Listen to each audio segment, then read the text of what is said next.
I haven't told anyone why I stopped camping, mainly because I don't think they would believe me. But I have to tell someone, and this would probably be the best place to share my experience. Growing up, I was never an outside kid. Staying inside, playing video games, and watching YouTube was my escape. In my late 20s, I began to gain interest in spending more time in nature or just being outside in general. I've always been fond of camping with friends since I was young, but as an adult, spending time in the woods alone with nothing but my thoughts is one of the things I've grown to love the most. Don't get me wrong, having no one around for miles in the middle of nowhere is definitely eerie, but I find it comforting. I can't find the words to explain. It gives me time away from my home life and time to focus on me and my well-being, clearing my mind. I don't know. I might be talking out of my butt. Anyway, I'm not typing this to describe my love for camping. Usually I stay on or near family-owned land, so I have some sort of familiarity with the area, but due to a falling out with someone I won't name, I have resorted to driving for hours into the back roads of West Virginia for places to camp out for the weekend. I know it's technically trespassing, but come on, it's an hour's drive off of any main roads and there are no houses within miles. Okay, it's a stupid thing to do, but I was desperate to get away. Plus, after a couple years of doing this, I've yet to see another person out there. I never leave a mess behind and bring just about everything I would ever need with me, so I won't take from the land more than I have to. I did this for a while, until about a year and a half ago. This trip started like any other. I pulled off the highway at a random point and just kept driving. Roughly an hour and a half in, about 7:34 a.m., I pull off onto a dirt road, passing a rotting shed and an abandoned van with no wheels. I chuckled at the eerie sight, and about 2 hours later, I pulled into a clearing to conceal my Jeep from the road. Not that anyone would be likely to drive by anyway. After packing my things into my oversized bag, I start hiking deeper into the woods. I must be in the valley, I thought as I trekked through the dense fog that settled after I had left my car, making a mental map as I progressed forward, as well as stacking small stones to mark a way back to my vehicle. In nature, you'll hear all kinds of noises, from branches falling to animals just being animals. The majority would probably be paranoid and make assumptions about any sound they heard. Although the West Virginia hillbillies I call a family believe in cryptids and the paranormal, I 100% do not. To me, the noises I hear out there might as well be an invitation to stay and enjoy the natural peace. The branches echoed through the valley as I stepped, as if there were a second set of footsteps behind me. I almost seemed delayed, stopping only seconds after I stopped moving. Although calm and enjoying the hike, I can't help but peek over my shoulders, only to see nothing. Natural paranoia, I guess.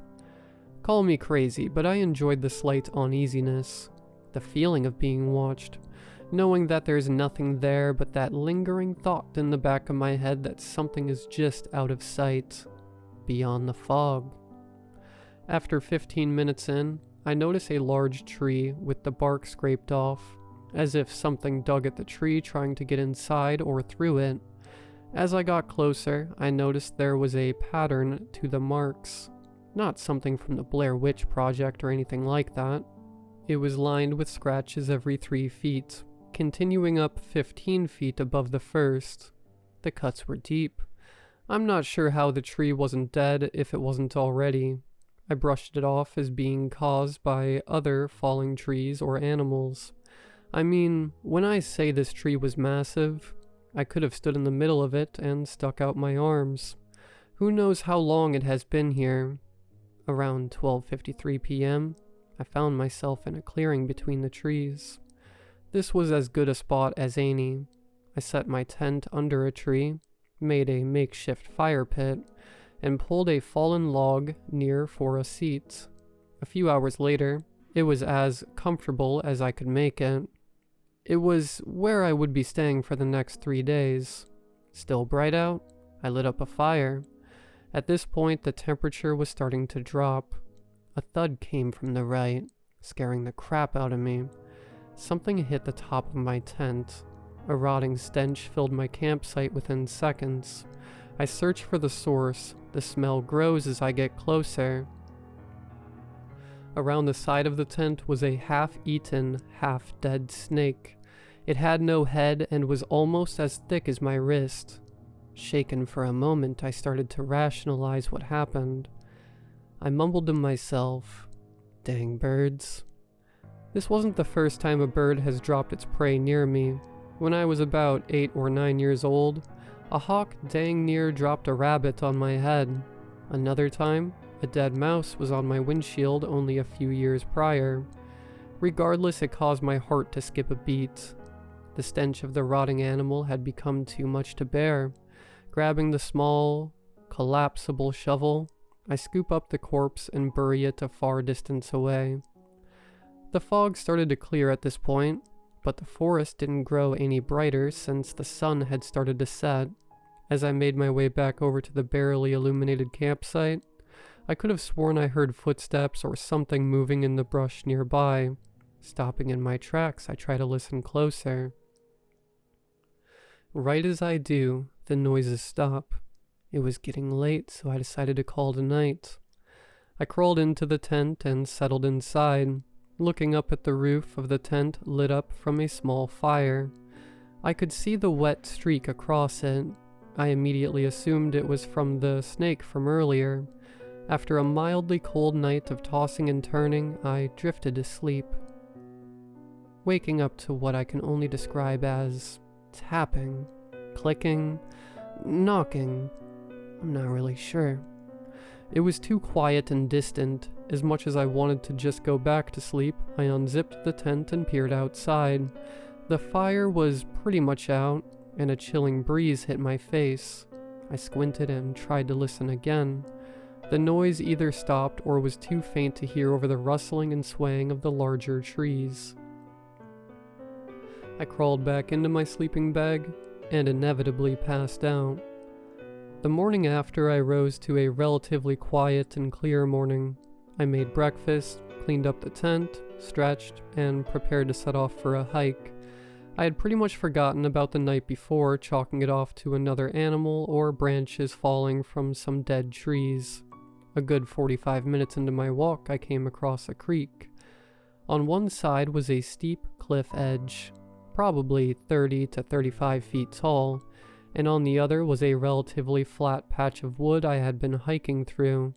I walked along the edge of the creek for a while until something caught my eye. A football field down the creek had a dark figure that appeared to be on all fours. It looked like a bear, but was too far to make out. I carried bear spray with me at all times while out there. Even then, I was still somewhat worried, seeing that I was the only one out here. I shouted loudly to try and scare it off. Something was off. The usual black bear would run off after a sec, but it didn't budge. After a minute or two and shouting once more, it seemed to turn slowly and take off from my direction extremely fast. Not wanting to stick around any longer than I had to, I made my way back to my campsite. Halfway up the creek, I heard a splash behind me. I spun around, expecting to see the bear. Again, I saw nothing. 10 minutes later, another splash, this time a little closer. I stopped, turned, and did nothing.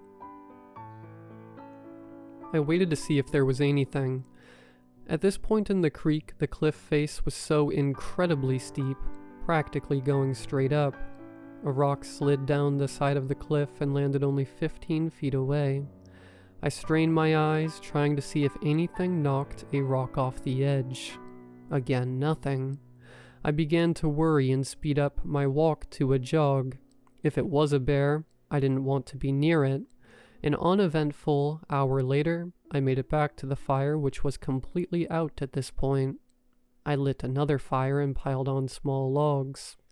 As it grew, I warmed up, as it was substantially colder than the day prior. The wind began to pick up again, causing a symphony of howling winds and rustling trees to inhabit the forest. I cooked up some supper and started thinking about my relationships and home life. Unpleasant thoughts are filling my head. To take my mind off the things I came here to get away from, I pulled out my phone, which had nearly no service, and started listening to some horror podcasts that I downloaded off YouTube. I know, horror stories in the middle of the woods, which is a great combination for me. The commentary on the stories and occasional humor cheered me up enough to take my mind off things. As the sun began to set, the wind carried a familiar stench through the campsite, causing me to gag. Eyes watering, I searched for its source. I found it, the same lifeless snake body, the same spot where it fell originally. Something had dug it up and drug it back here. I didn't know what to think, but it was too much. Just as I did the first time, I scooped it up and went burying it for the second time, this time further than the last. I dug the hole deeper and tossed the snake in. As I filled the hole, my heart stopped. A loud "ha" came from in front of me. Not a laugh or any word, but an exhale short and fast, similar to a bull's snort. My eyes jolted forward to see what could lie in front of me. Nothing. I don't know if I wanted there to be something or not. I left the bear spray at the tent. Quickly I ran to the fire, expecting something to follow, and tore the cap of the spray and waited. The howling wind slowly faded, and I stood at the edge of the fire's glow. "Are you kidding me?" A raccoon jumped out of the bushes, nearly giving me a heart attack, and ran away into the dark. I laughed at the whole situation, a bit embarrassed that the small rodent scared me, an adult man. The horror stories and the figure by the creek had me way too paranoid. I quickly calmed down and resumed eating by the fire, then settled back into the tent for the second night, trying desperately to fall asleep. I opened my eyes and found myself in my car. I was driving on the same dirt road I took to get here, passing the same shed and van. Before I pulled off the trailer, however, a tree fell suddenly onto the road. Not able to slam on the brakes fast enough, I hit the log, totaling my car. I crawl out in excruciating pain, holding my stomach with both arms. My shirt was stained with blood and my ribs were certainly broken. I started hiking into the pitch-black trees, quivering as the chilling breeze shocked me awake.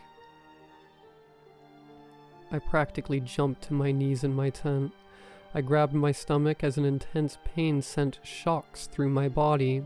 I noticed my tent was partially unzipped, allowing the cold wind to fill the small space. Turning on the small lantern, I examined my abdomen to determine the cause of the pain. There were no cuts, only a large bruise that was starting to form.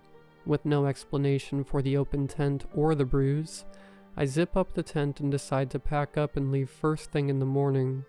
A long, restless night later, I got up with the sun on the third day and began clearing up. Still sore, I took my time and noticed some of my things had been moved, as if something were looking through it frantically.